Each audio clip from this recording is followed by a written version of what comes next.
I, uh, I thought I was gonna beat.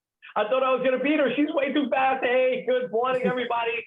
This is Kenny and Kenny Squared. with the Sports on the Positive Tip podcast. Kenny, how's things there in Cleveland? You just said you're about to get this monster snowstorm. We obviously got one this past weekend. Are you guys hunkered down and ready for this? Yeah, it's not the time to go to a grocery store, that's for sure. But we're ready. Okay.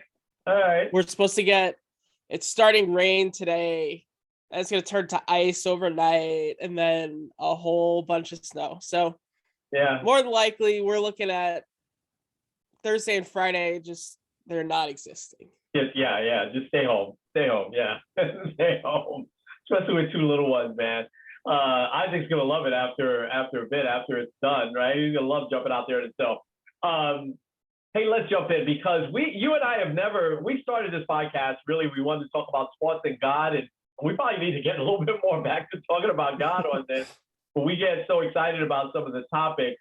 But I have to say, and I'm so proud of you for this, we haven't really shied away from some of the tough topics like mental health, and I know we talked about that, Deshaun Watson, and and we're gonna dive into a topic that's probably gonna be around for a while, and obviously just started. We'll dive into the whole Brian Flores suing the NFL, and hopefully we can talk about it from a different perspective because we're both African American men, right? So we can probably talk about it from a little bit of a different perspective. But first, wow. I mean, speaking of the NFL, and so it's hard not to watch, with the whole Brian Flores thing, it makes me, oh man, the NFL darn.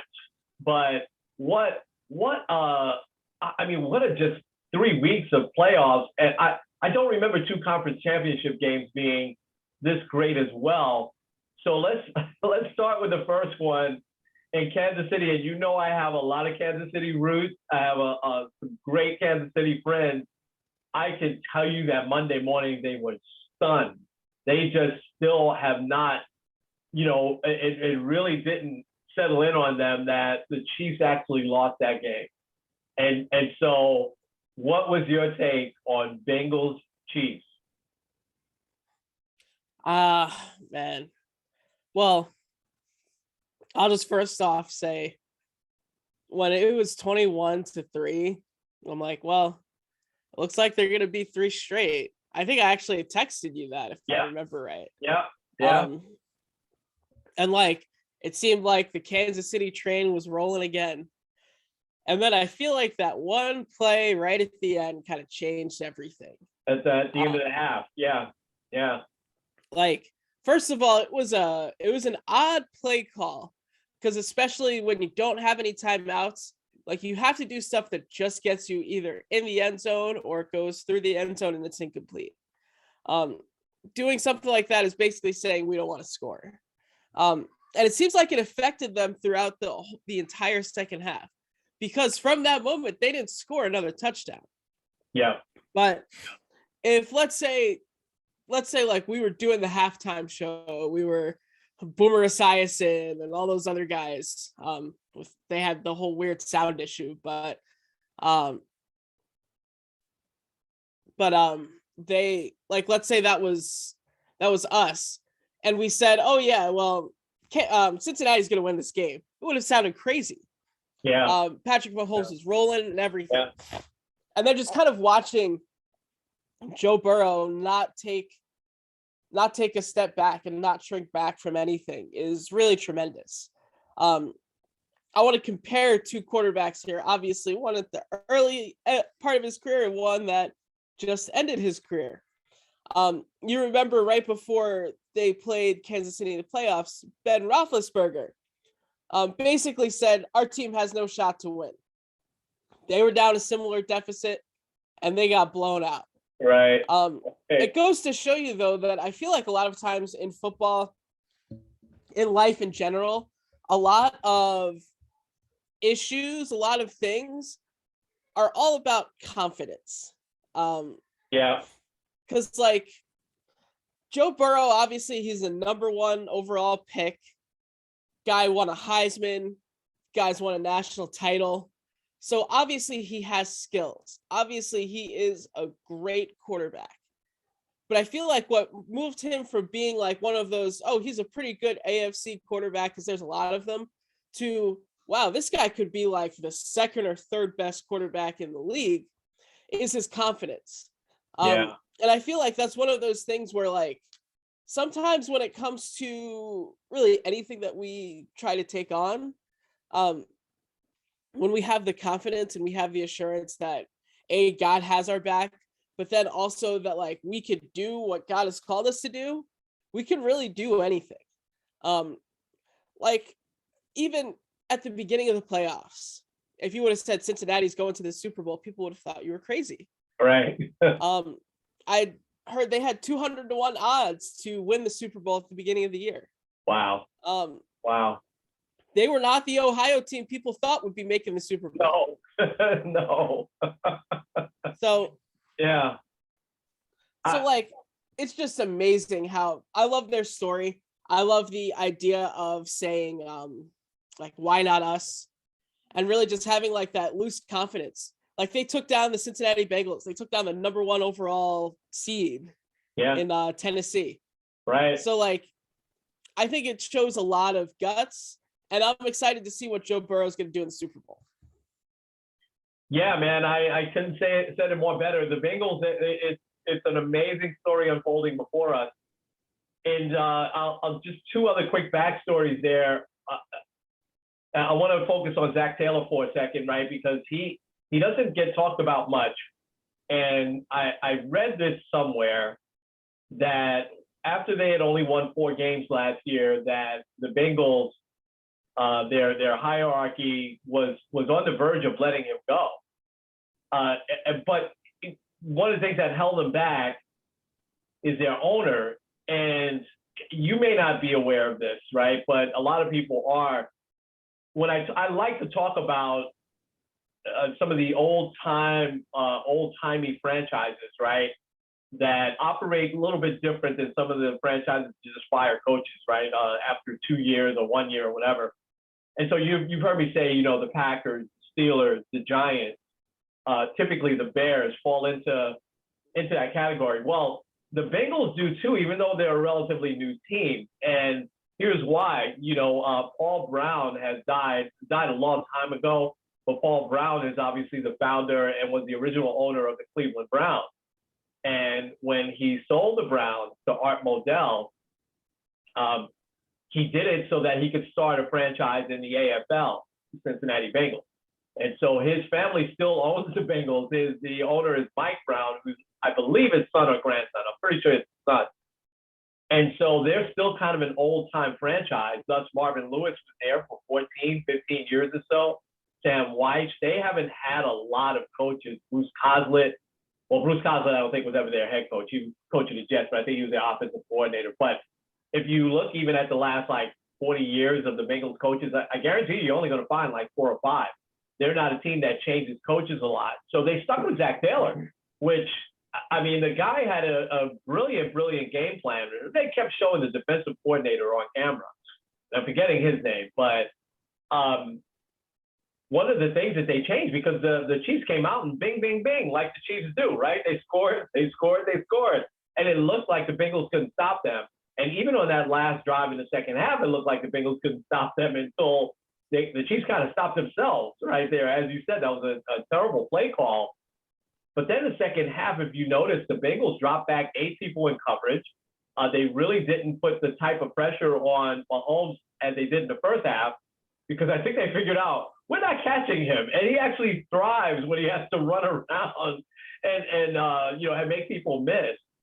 And so they dropped 8 in coverage, and they stuck with that. And it was brilliant. Like you said, they didn't score another touchdown. So I think just that at one decision almost, let's give this coach another chance. We hired him for a reason. He's a smart guy. He had an excellent NFL career as a player. He seems like he knows his stuff. We gave him a shot. And certainly the franchise has looked so different in these last 3 years. No knock on Marvin Lewis, but I've said this before. The Bengals have had talent for years. They made the playoffs a lot under Marvin Lewis.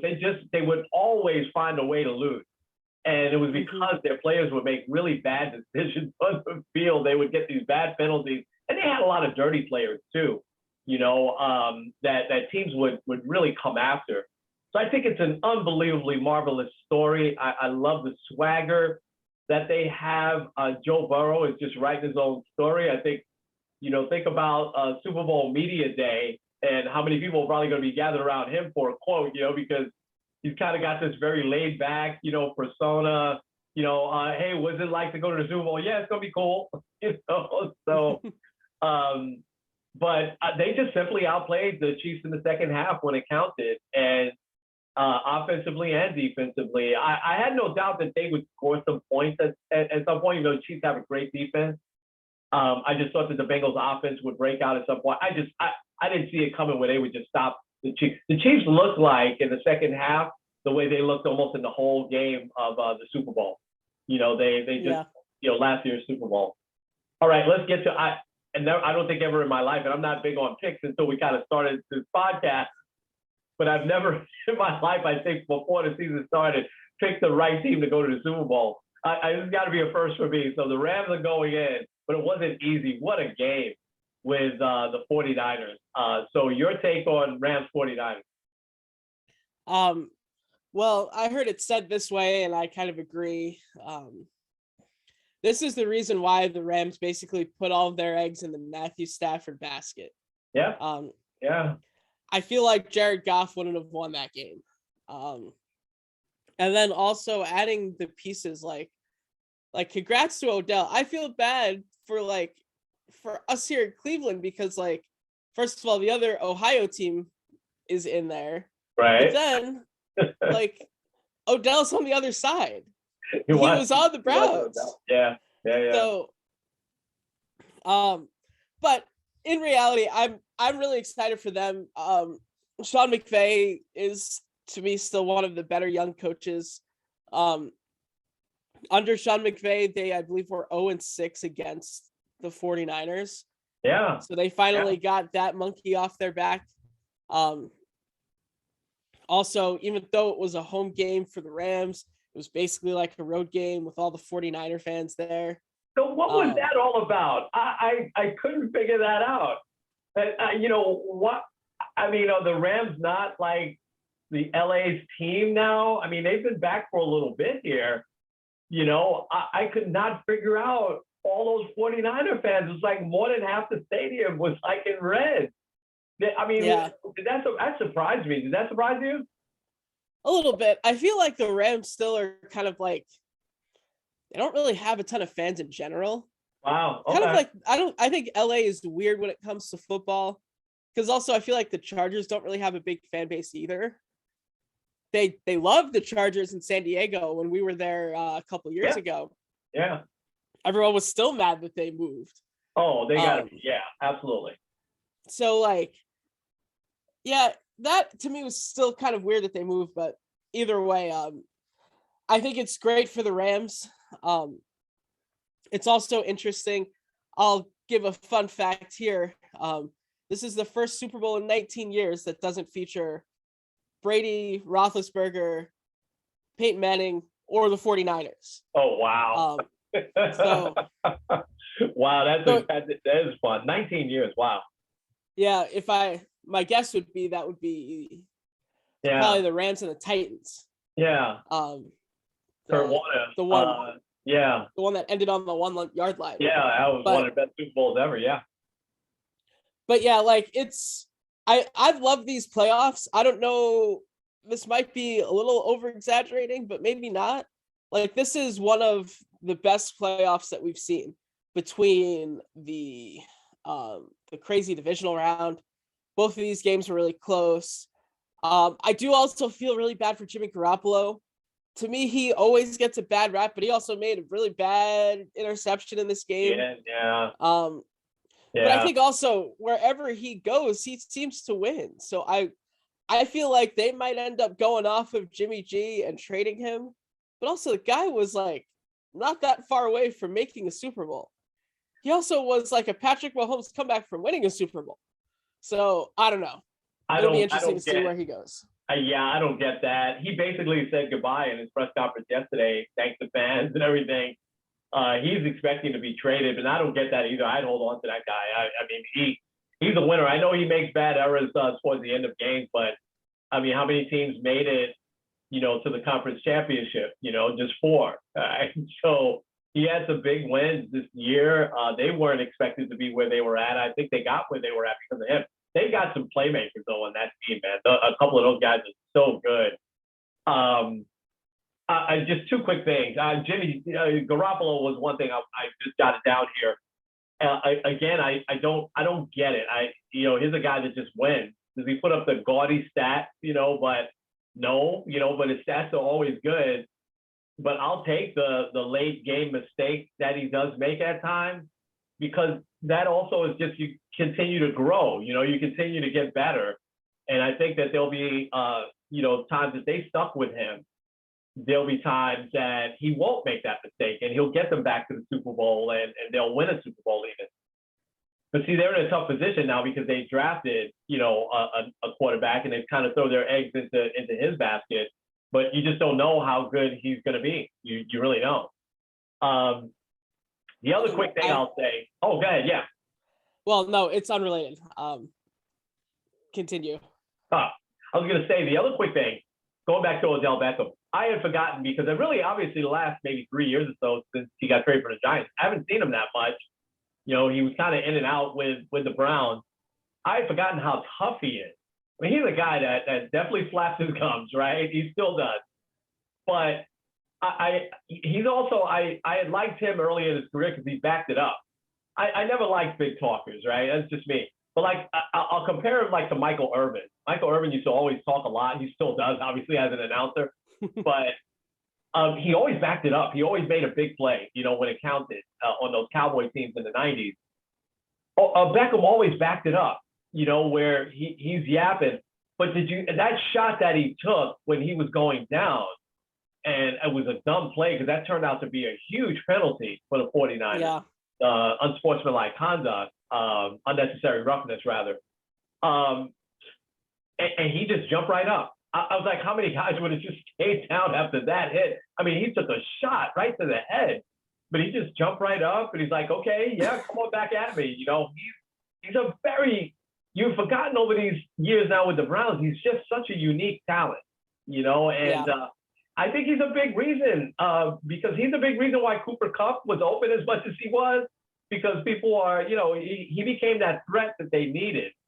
And and the Rams also, it's a great story. I know that they loaded up on, him and Von Miller, although, the defensive line, which is just spectacular, the Rams, wasn't really a factor here. I thought the 49ers offensive line played great. I think they only had one sack, and that was very late in the game. And they didn't seem to put a ton of pressure on Garoppolo, so I'll credit the 49ers offensive line for that. But listen, Matthew Stafford, he's the reason why I picked him to go to the Super Bowl. You just take a guy that 12 years, played great, played his heart out, never won a playoff game, got them to the playoffs a couple of times, didn't have the weapons that he has now. I said, you just put that guy on a team like this, and you're going to see magic happen. And he struggled a little bit. There were, middle of the season, he struggled, but he looks so comfortable in his own skin. And so we'll save our picks for next week, because we got now 2 weeks in there. But because I got to really think about this. It's going to be a very fun Super Bowl, I think. Yeah. You were going to say something. Go ahead.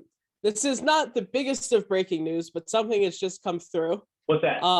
The Washington football team has a name. Oh, yes. I know that was happening this morning. Do tell.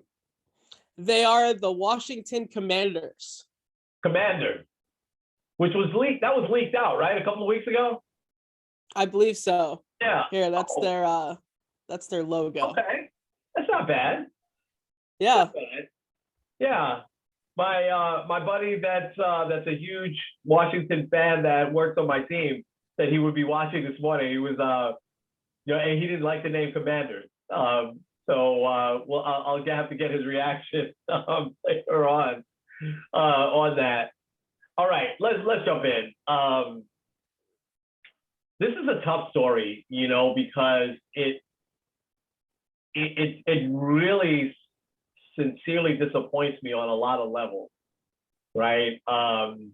And I think one of the levels is, I like the Giants. I'm a Jet fan, but I root for the Giants unless they're playing the Jets. As a kid, I loved the Dolphins, and their dynasty that they started in the 70s. I mean, still unmatched. I think Denver is one of those also storied franchises, 5 Super Bowls they've won. I think been to 10 or something like that. I mean, they've just been a pretty consistent franchise, and they're all really, if any of this is true, what Brian Flores is saying, it's sad in 2022 that we're talking about this. And I remember when the Rooney Rule was put into place. Art Rooney his family still owns the Steelers, and he was the spearhead to do that.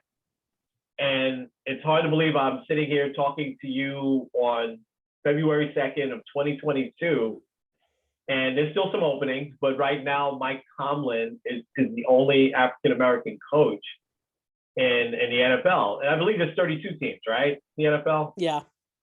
And so there's definitely something broke in the system. And I've always been all about hire the best person, period, right? But there's definitely something broke when you can't tell me that best person at times is not an African-American coach or coordinator.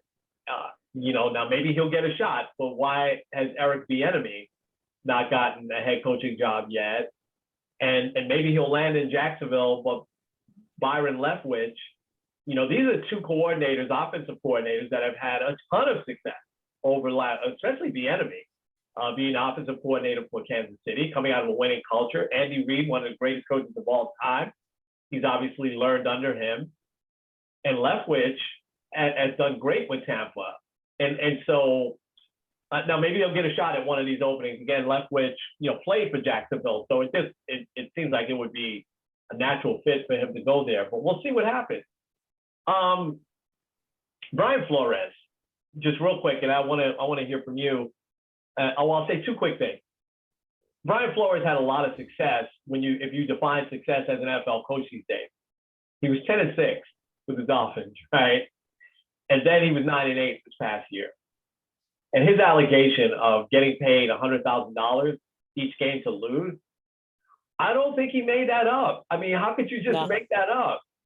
And he went the opposite way.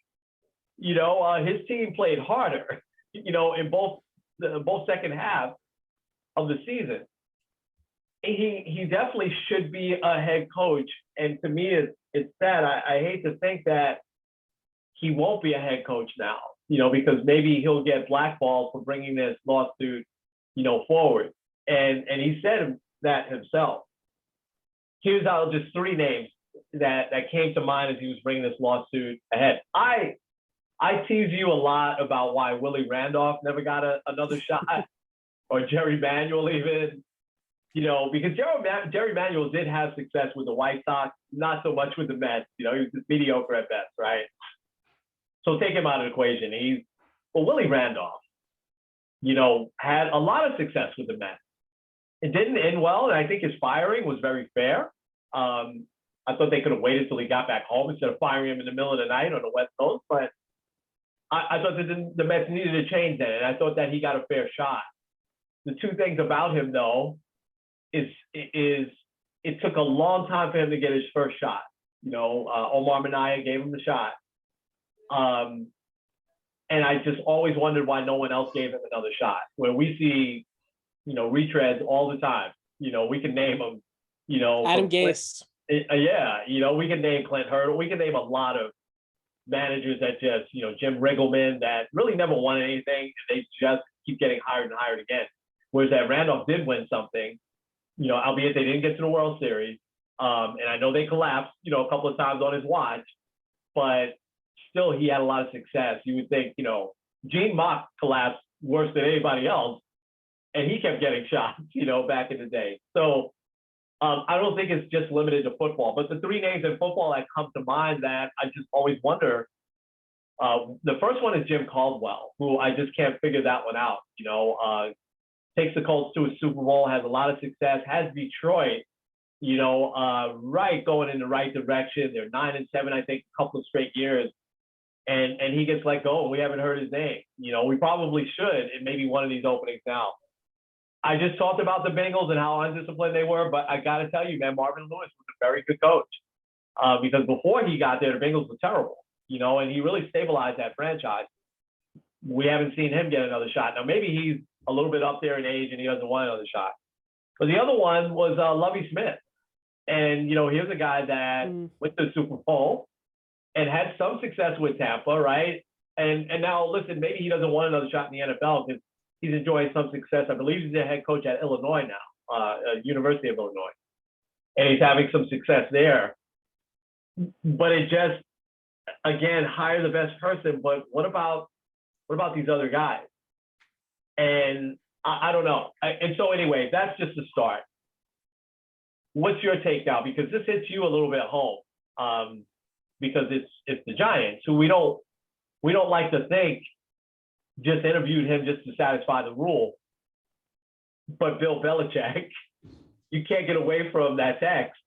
It just, it's like, oops.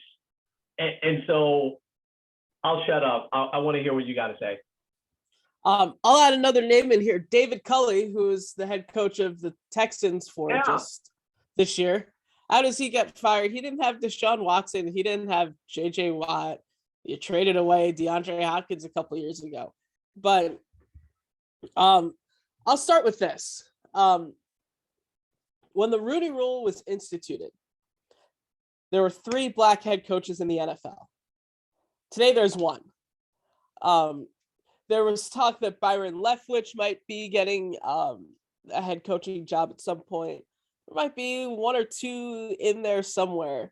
But, obviously something is broken. I want to compare this to something that is a little bit, actually more personal here. And that's the Assemblies of God. In my particular network in Ohio, a few years ago, they added leadership positions for network presbyters that were specifically for minorities and women. And so as a result of that, the goal was to kind of create the atmosphere where everyone kind of has a level playing field. So at that time, there was only 1 woman elected to a leadership position in the network in general. This past year, when we had voted on leadership, there was a woman voted into a position that had never been filled before, and also a minority voted into a position that had never been filled before. And then also in the Assemblies of God in general, it traditionally had been old white guys that had led everything. Mm-hmm. And so one of the things they did was to be more intentional about adding minorities. And today there are more women and minorities that sit than white guys that sit. So the idea of being intentional can work. The Rooney Rule is not really looking like it's working because we've gone now from 3 to 1. Let's see if I still have this up. Okay, I might butcher these numbers, but I believe I saw, since the Rooney Rule started, 129 head coaching vacancies, which is crazy. Right. Wow. But only 15 have been filled by black guys. So it shows you that it's not necessarily working. It kind of feels like when a team has a set guy that they really want to go with, they only bring in a black guy to get their token black guy in and out of there. And it's weird because with the Giants, I don't understand why that was the case. I feel like it's not, and I might sound a little biased when I say this, but I don't think it's necessarily because I think they truly considered Brian Flores, because he wasn't the only black coach that they interviewed. They interviewed Patrick Graham, their defensive coordinator. They also interviewed Leslie Frazier. Right. So there's other ones in there. And overall, they interviewed 5 different guys for the head coach position. Yeah. Really, Brian Daboll kind of seemed like the best option anyway. First of all, going with an offensive mind is kind of the new wave of the world. And also, like, Joe Shane was from Buffalo. He knows Brian Daboll pretty well. Right. So it kind of seems like it was the right fit. And like, it's hard because, yeah, he was probably the best fit. But also, Brian Flores could have brought Deshaun Watson here too. Yeah. Deshaun Watson has been very vocal about wanting to play under Flores. Right. Right. Although now it doesn't look like that's probably going to happen. Well, Yeah. honestly, for either guy. And also, Maris said at some point that we're not trading for a guy that has sexual allegations. Yeah, which you is said smart. no way he would play for the Giants. Yeah. Yeah. So it's hard because like it does like hit very home. It's like, whoa, like something does seem still kind of sketchy because it looks like the whole interview process is kind of fake. Because like imagine if you were brought in for an interview that for a position that was already filled. It just doesn't jive very well. Yeah. It just doesn't seem genuine. And I feel like a lot of times with a lot of these guys, like, you're telling me Eric Bieniemy isn't going to be a good head coach? I mean, the guy is doing amazing things with Patrick Mahomes. Some of these other guys, like, first of all, Brian Flores shouldn't have gotten fired. Let's just start there. It seems like he was fired over petty stuff. Yeah. But like, how is he not the number 1 overall candidate for every single head coaching position out there? Like, you're telling me that the Minnesota Vikings wouldn't have been better off with Flores as their head coach? The Jacksonville Jaguars? I mean, I would even say the Giants. I understand why they went with Daboll, but like, yeah. The Saints. Imagine having him with whoever they have as quarterback. I don't know. I wouldn't even say it's Jameis Winston at this point, but yeah, Jameis Winston or Taysom Hill. Well, I'll give you another. I'll give you another quick one that's confusing, right? The Raiders. Yeah.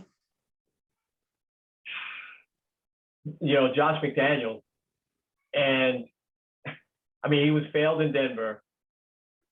He made his way back to New England, and obviously, you know, that's a long time ago. So I think it's fair to give him another shot. But he said that he was going to go coach the Colts, and then he stood them up, right? He gave them his word, and he backed out on it. And he gets another shot with the Raiders, and there's another team that Flores would have probably done great on, you know. It's puzzling at best. But I want to go back to the Giants there. I didn't know that. Well, I think I knew that, and the Giants probably need to make that a little bit more public because it sounds to me like they had already satisfied the Rooney Rule, right? If they had already interviewed Leslie Frazier and Patrick Graham, right? Yeah. Well, and it's interesting because they it's kind of interesting because I've never seen a team do this before. As they were interviewing guys, they would post it on social media. We've conducted an interview for Brian Daboll and then have his credentials listed, which I thought was kind of interesting. Another guy that kind of is freaking people out, because I don't know if this is official yet.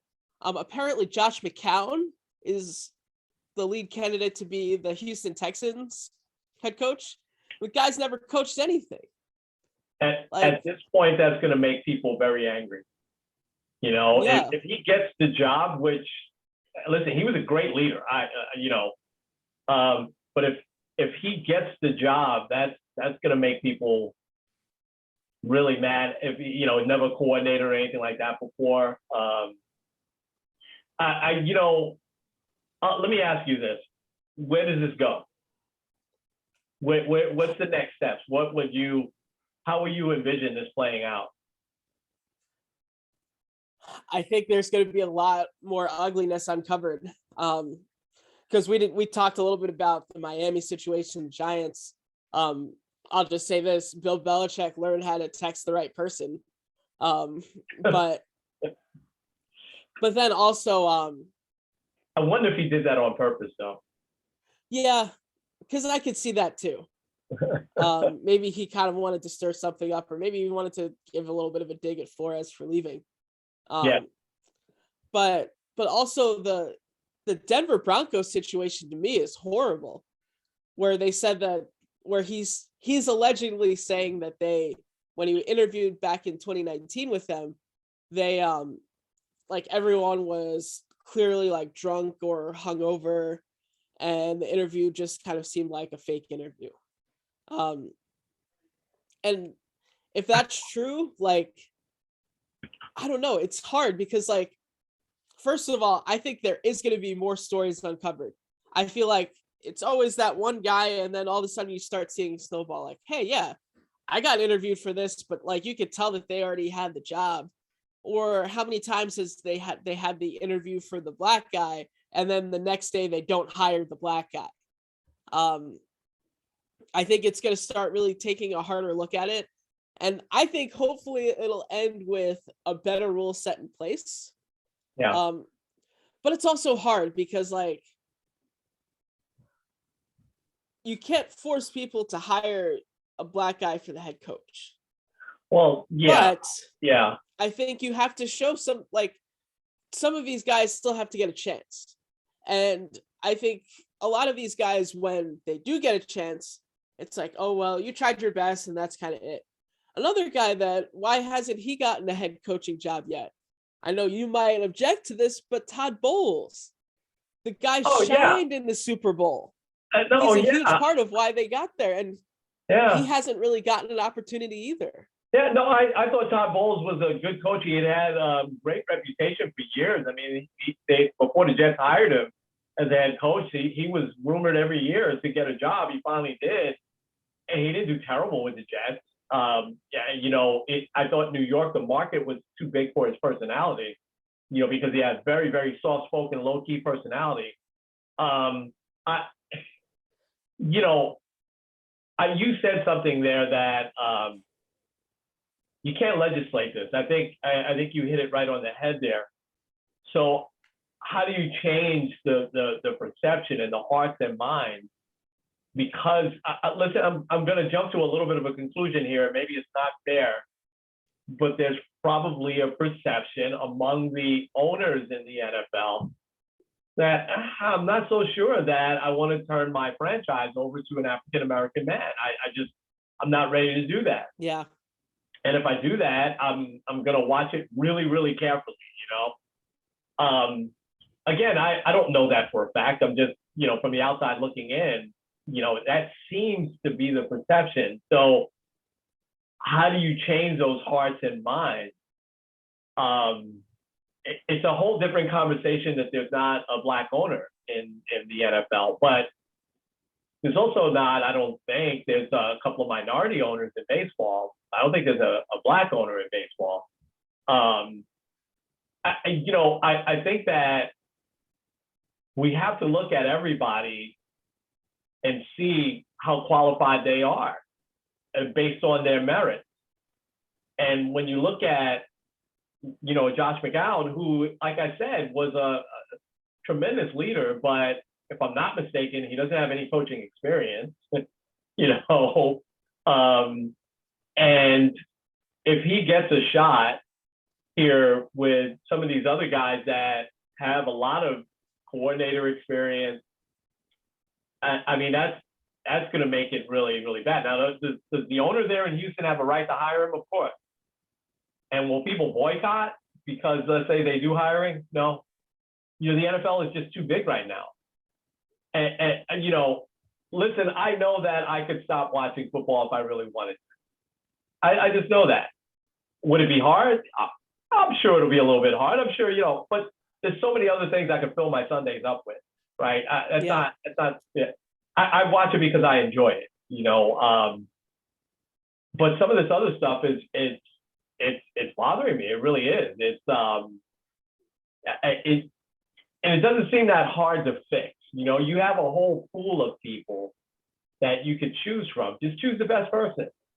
And you know what? If the Giants at that moment thought that the coach that they chose was the best person, that's fine. But because it's happened so much over the years, and here's a guy that is stating 3 instances, right? One, he knew. Now, John Elway has come out and said, and John Elway, I love him, but he's come out and said, hey, we've got a ton of notes. We didn't just mail in the interview, So that's, you got to listen to the other side too. But he's saying, you know what? Something didn't feel right there in Denver, And then in Miami, again, I don't think he made that up. I'll pay you $100,000 for every loss. And then they really gave him no specific reason why they fired him, right? According to him. There's another side to that. So, if this thing goes to trial, we'll probably hear that other side. But the Giant thing, they've got to bring forth that they had interviewed, Leslie Frazier and Patrick Graham. But again, it's, the GM, does he have a right to bring in his own guy that he feels comfortable with? Of course he does. But because, the history of everything is, wait a second, this is a guy that has been a successful NFL head coach. This guy hasn't been a head coach in the NFL for one day, but this is the guy that you hired. There's two sides to it, but something has got to change in the hearts and minds of people. And that's, because they skated around this Rooney Rule for as long as it's been around. Like you said at the beginning, if a team wants to hire somebody, oh yeah, we'll bring this other guy in first. We're not going to hire him, but we can check the box that, we satisfied the Rooney Rule. It's sad. It really is. It's, on a week, especially coming off of the great feeling of what the NFL has become. Now, listen, a lot of people are into the NFL because of bets and stuff like that. I get it. We're not into, we're into the NFL because we just enjoy watching a football game, right? Yeah. But coming off of seeing these great games and how the competition played out, and how these players played so hard, left it on the field, all these last 3 weekends, it's sad now that, we should be celebrating Tom Brady's retirement, and that kind of got pushed to the back burner, yesterday when this came out. It's sad, but I think it's necessary. I think that, God does this to us, right? That, my thing about healing hurts. Sometimes you got to go through a lot of stuff, whether it's pain physically, whether it's pain emotionally, pain mentally, to kind of get to that other side where there could be true healing. And I think the Rooney Rule got us only a quarter of the way there, right? It didn't really bring forth the true healing that the NFL needs to just give everybody an equal opportunity. That's it. Hire the best candidate. But a lot of times, that best candidate is definitely African-American, and they didn't get hired. Yeah. And I don't know. I feel like this is, once again, it's hard to enforce because there's billions of reasons to fire people. But, you got to give a better reason to fire some of these guys. Yeah. Because, imagine being 88% successful at your job over the last several months and then getting fired because of that. I don't. And the tanking thing, I totally agree with it because who went number 1 overall in that draft? It's Joe Burrow. Yeah, I mean, listen. And the last thing I'll say with Flores, maybe a lot of this has to do with the owner, the GM doesn't want Tua as their quarterback, and Flores sees something special in Tua, and wants to give him a fair shot. Because I don't think Tua's gotten a fair shot there yet. No. Again, he fits the mold of what an NFL quarterback would be this time, because his game is very similar to Mahomes, to Lamar Jackson. He can run. He's got a big arm. He proved himself. He won, a couple of championships in college. He played hurt. So give this guy, he hasn't had a full shot yet. in the NFL. And I felt like that's what Flores was trying to do, which in my opinion looked to be the right thing. We Yeah. don't know what we have here. We drafted this guy. He's all world. And now he's a bum. I mean, come on, just let's see what he has. He could be. He might be a bust in the NFL. You just never know. But there were flashes that he's shown after Flores just said the team is yours, where he won some games. So maybe it was all about that. And listen, the Dolphins have a perfect right to say it's a difference in philosophy. We don't want him as our quarterback. We want to go out and get somebody else, maybe Deshaun Watson or somebody else. You're protecting him. Listen, you got to go. That's fair, but it just doesn't seem like that's the case. Yeah. So yeah. All right, we got to end with something fun real quick. Yeah. Nicknames, best sports nicknames. I'll start with one, and you go ahead. I saw the commercial again last night. He's done a lot of commercials of late. Kevin Garnett, Hall of Fame, great basketball player. This is a nickname always confused me because I had no idea what it really means. The Big Ticket. I guess that means they're riding him as, I don't know. But he definitely was the guy on the teams he was at. He had a phenomenal career. But the Big Ticket, that's a funny nickname to me. The Big Ticket. I'm just, Yeah. hey, it's the Big Ticket. Yeah. All right, you go. Well, going with the big theme, Hall of Famer Frank Thomas, the Big Hurt. The Big Earth. That's right. Wow. And how did that come about? Does it say? Yeah, and you read about? I should have looked up why the Big Ticket, how that came about. No, let's see if I can look it up here real quick. It sounds funny though. I would imagine because he can hurt other teams. So, the Big Hurt. All right, while you're looking that up, Willie Mays, the Say Hey Kid. Just to me, it was funny.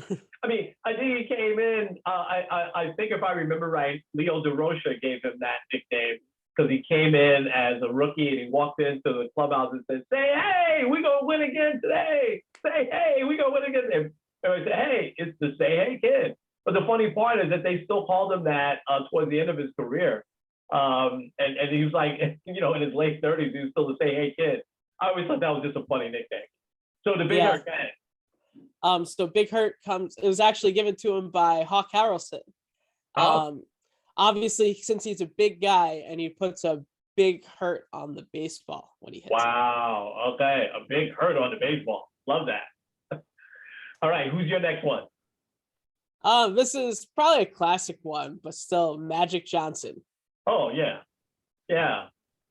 There haven't been too many Magics, and that'd be hard. Like if your nickname as a kid is Magic and then you get, to the NBA and you're like, wait a second. I think it's pretty obvious why he got that nickname. Yeah. The guy was unbelievable. All right, that's a good one. All right, my last one. Again, I saw him. He's on a funny commercial with Clyde Drexler and the guy from King of Queens. I always forget his name, and he's carved out a good career for himself too. But I can't remember his name. But they're talking at a bar, and he's talking to Muggsy Bogues, and well, I gave it away. Muggsy Bogues. Muggsy, how do you get the nickname Muggsy? I didn't look it up, but I think his actual name is Tyrone Bogues. That would have been fine. He's a very unique player, and he carved out an excellent career because he obviously was only 5'5" or 5'6". But Muggsy Bogues, it almost seems like you're a criminal or something like that, right? It's a mugshot. I don't know. That's just a funny name for a basketball player. And he's a super nice guy. Like I said, he turned out to be carved out a really nice NBA career with the Hornets mostly. I think he played with another team towards the end of his career, but was a really, really solid NBA point guard, believe it or not. But that nickname, I always just found it funny. That one's an interesting one. As a child playing basketball on the playground, he was nicknamed Muggsy after a diminutive character on the Bowery Boys. Oh, okay. Yeah, you wouldn't remember the Bowery Boys. They were on when I was little. That's right. There was a guy named Muggsy on that. So that's that's an interesting one. That is. Yeah.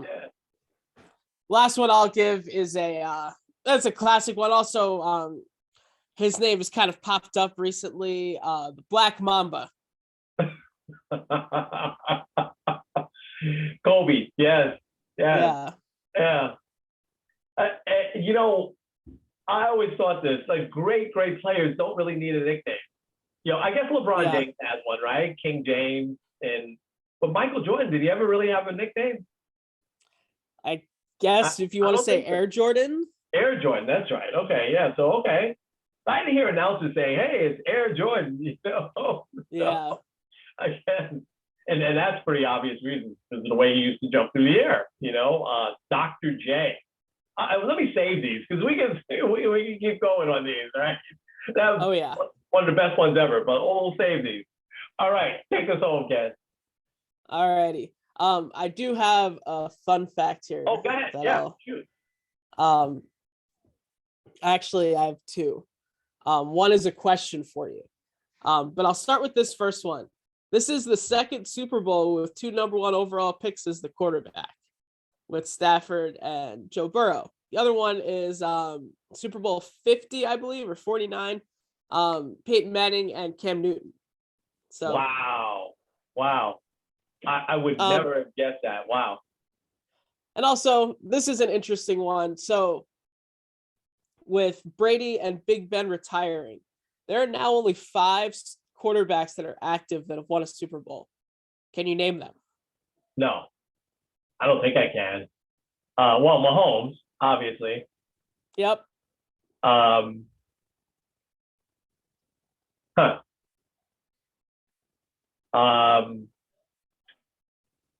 Oh man, is Joe Flacco still active? Joe Flacco. Okay. I give up. Aaron Rodgers, Russell Wilson. Okay. And the last one is probably the more obscure one, Nick Foles. Nick Foles, wow. I should have gotten Rodgers and Wilson. Wow, how did I blank out on that? Nick Foles, I would have never gotten. And he's carved out a nice career as well. Wow. Yeah, and none of them have more than one. So yeah. But yeah, that's our fun fact. But we'll talk more Super Bowl next week. But for now, this is Kenny Squared End. Kenny. With Sports on the Positive Tip. We'll see you guys next week. Absolutely.